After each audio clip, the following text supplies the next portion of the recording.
Florida was the first place on this continent to be discovered by Europeans and the last on the East Coast to be settled. And the story of its wild and woolly development is chronicled in a new book by a Florida author. The colorful history of Florida is the plot behind American Tropic. And the author is talking with Jill. Jill? Peter, the settling of Florida was a long, bloody struggle, peppered with people of great courage, determination, patriotism, sometimes cruelty, and greed. David Kaufelt tells their story in American Tropic, as Peter said. It's a very exciting book, very colorful book. I have read some of it, not all of it, because I didn't want to spoil the end, and we're not going to talk about the end, because I don't like to do that one. Okay, I won't spoil it for you. But why? Why did you write American Tropic, first of all?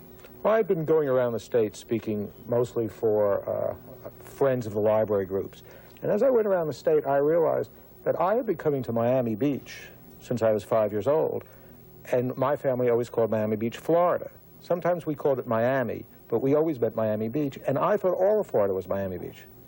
And as I went to Ocala and Frost Free and the Panhandle, Pensacola and Panama City, I realized that Florida has this extraordinarily rich history, well, longest of any history in the continental United States. And I started reading textbooks. I'm sorry to say that I don't think people get their history out of textbooks. I wanted something more exciting. So I decided I would write my own history of Florida with an exciting story, because, first of all, I'm a storyteller. And the interest in it from the beginning was extraordinary. My agent, bless his dry little apricot of a heart, managed to sell this book before one word was written to the miniseries people. It'll be out in about 2 years. Because people were so interested in they didn't know that Florida had a history. And you started it at a point in time when people didn't expect it. Some people said to you, where do you start it? In Miami Beach in 1921, and you went hundreds and hundreds of years back. Well, the more as far back as Spain, too. Right, the more I researched it, the more I realized what an extraordinary history we have had. It's really, as I said, it's the first settled place. We were celebrating Thanksgiving 150 years before the Pilgrims. Our Pocahontas story is the authentic one that the other Pocahontas stories have come out, which I use, of course, in the book. It was a very, very rough time settling it, too, and the Spaniards really ran very roughshod over the Indians in their elusive search for gold, didn't they? Yeah, oh, they were terrible to the Indians in the beginning, but in the end, they really took a caretaker status of the Indians.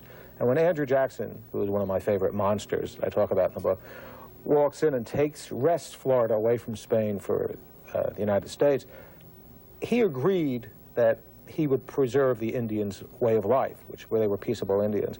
But that's not what happened. And his anti-Seminole policy was very similar to Adolf Eichmann's anti-Semitic policy 100 years later.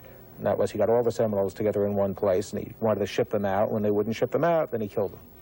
So by the time he was finished, there were only 100 Seminoles left in Florida. And there never was any gold or jewels to be found in Florida for the Spaniards, were there? No, Florida was a barren state in that aspect. The Spaniards only were able to cultivate 2 cities, Pensacola and St. Augustine. And later, as you move into the boom time, you touch on some of our more recent folk heroes and heroines. My favorite. Julia Tuttle, for one, yeah. She's my favorite. One tough lady, huh? She was so awful. She was our first developer. You know, she had blinders on, and all she could see was this wonderful city she wanted to create, a Christian city filled with white towers and no drinkers. And of course, she lured Flagler down with the famous orange blossom story. And he didn't give her what she wanted at all. He gave her a fishing village with one big boulevard and his Royal Palm Hotel. But Julia died, unfortunately, when she was in her 40s, before anything could really develop in Miami. But American Tropic, a real epic. David Kaufelt, thank you very much. And the book can be found in just about any major bookstore, right? Dalton's, Walden's, and any other independent store. Okay, good luck. Thank you.